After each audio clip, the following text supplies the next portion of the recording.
Welcome all. ഇന്നത്തെ general knowledge current affairs ക്വിസിലേക്ക് എല്ലാവർക്കും സ്വാഗതം. ഒന്നാമത്തെ ചോദ്യം, ലോക മുലയൂട്ടൽ വാരാചരണം എപ്പോഴാണ് ആരംഭിക്കുന്നത്? അത് ഓഗസ്റ്റ് 1 മുതൽ ഓഗസ്റ്റ് 7 വരെയാണ് ഈ മുലയൂട്ടൽ വാരാചരണമായി ആചരിക്കാറുള്ളത്. ഈ ലോകാരോഗ്യ സംഘടനയും യുണിസെഫും ചേർന്നാണ് ഈ ആചരണം സംഘടിപ്പിക്കുന്നത്. 2024 പ്രമേയം closing the gap breast feeding support for all. പ്രമേയം പ്രത്യേകം ഓർക്കണം, closing the gap breast feeding support for all. രണ്ടാമത്തെ ചോദ്യം,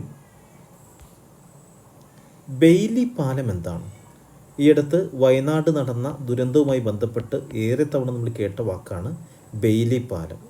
യഥാർത്ഥത്തിൽ ബെയ്ലി പാലം എന്ന് പറയുന്നത് പ്രതിസന്ധികളിലും ദുർഘടമായ പ്രദേശങ്ങളിലും അടിയന്തിരമായി നിർമ്മിക്കുന്ന താൽക്കാലിക പാലത്തിൻ്റെ പേരാണ് ബെയ്ലി പാലം. ഇതുമായി ബന്ധപ്പെട്ട 1-2 അനുബന്ധ വിവരങ്ങൾ പറയുകയാണ്. ഉരുക്കും തടിയുമാണ് പ്രധാന ഘടകങ്ങൾ. എളുപ്പത്തിൽ നിർമ്മിക്കാനും അതുപോലെ തന്നെ എടുത്തു മാറ്റാനും ഈ ബെയ്ലി പാലം കൊണ്ട് നമുക്ക് കഴിയും. ബ്രിട്ടീഷ് എഞ്ചിനീയർ ഡൊണാൾഡ് ബെയ്ലിയാണ് ഈ ആശയത്തിന് പിന്നിൽ. 2ാം ലോക മഹായുദ്ധകാലത്ത് ആഫ്രിക്കയിലാണ് ആദ്യമായി ബെയ്ലി പാലം നിർമ്മിച്ചത്. ഇന്ത്യയിൽ ആദ്യമായി നിർമ്മിച്ച സൈനികാവശ്യത്തിനായി കശ്മീരിലാണ് നിർമ്മിച്ചിട്ടുള്ളത്. കേരളത്തിൽ പത്തനംതിട്ടയിലെ ഏനാത്ത് പാലം തകർന്നതിനെ തുടർന്നും ശബരിമലയിലും ബെയ്ലി പാലം നിർമ്മിച്ചിരുന്നു. ഓർക്കേണ്ട പോയിന്റുകളിലൊന്ന്, ആരാണ് ഇതിൻ്റെ ഉപജ്ഞാതാവ്? ഡൊണാൾഡ് ബെയ്ലിയാണ് ഉപജ്ഞാതാവ്. എപ്പോഴൊക്കെയാണ് ഉപയോഗിച്ചിരുന്നത്? 2ാം ലോക മഹായുദ്ധകാലത്ത് ആഫ്രിക്കയിലാണ് ആദ്യമായി നിർമ്മിച്ചത്. ഇന്ത്യയിൽ ആദ്യമായി നിർമ്മിച്ചത് സൈനികാവശ്യത്തിനായി കാശ്മീരിലാണ്. കേരളത്തിൽ പത്തനംതിട്ടയിലെ ഏനാത്ത് പാലം തകർന്നതിനെ തുടർന്നും ശബരിമലയിലും ബെയ്ലി പാലം നിർമ്മിച്ചിരുന്നു. മൂന്നാമത്തെ ചോദ്യം, ഏത് കായിക ഇനത്തിലാണ് സ്വപ്നിൽ കുസാലെ എന്ന് പറയുന്ന ആൾ ഇന്ത്യക്ക് 3ാമത്തെ മെഡൽ നേടിക്കൊടുത്തത്?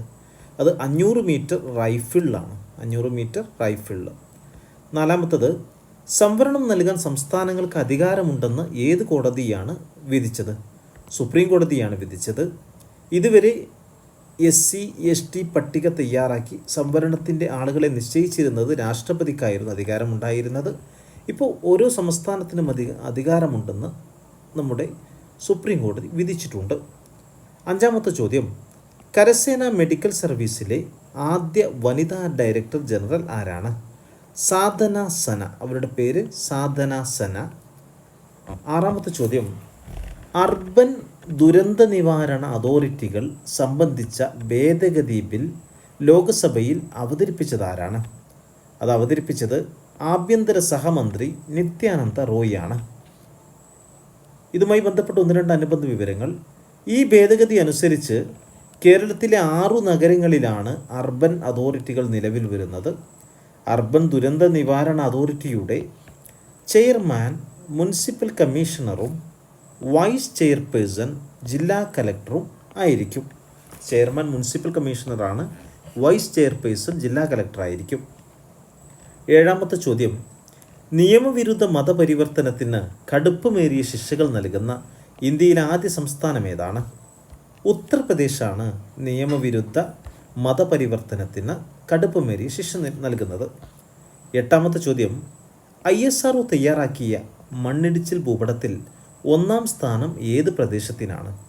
ഉത്തരാഞ്ചലിലെ രുദ്രപ്രയാഗിനാണ് ISRO തയ്യാറാക്കിയ മണ്ണിടിച്ചിൽ ഭൂപടത്തിൽ 1ാം സ്ഥാനം രേഖപ്പെടുത്തിയിരിക്കുന്നത്. ഉത്തരാഞ്ചലിലെ രുദ്രപ്രയാഗ്. അതുമായി ബന്ധപ്പെട്ട അനുബന്ധ വിവരങ്ങൾ. കേരളത്തിൽ തൃശ്ശൂർ 3ാം സ്ഥാനത്തും വയനാട് 13ാം സ്ഥാനത്തും ഉരുൾപൊട്ടൽ സാധ്യതാ പട്ടികയിൽ ഉൾപ്പെട്ടിട്ടുണ്ട്. 1ാം സ്ഥാനത്ത് ഉത്തരാഞ്ചലിലെ രുദ്രപ്രയാഗ് ആണെങ്കിൽ 3ാം സ്ഥാനം തൃശ്ശൂരിനാണ്, 13ാം സ്ഥാനം വയനാടാണ്. കേരളത്തിൽ ഉരുൾപൊട്ടൽ സാധ്യതാ പട്ടികയിൽ ഉൾപ്പെടാത്ത ഒരേയൊരു ജില്ല ആലപ്പുഴയാണ്.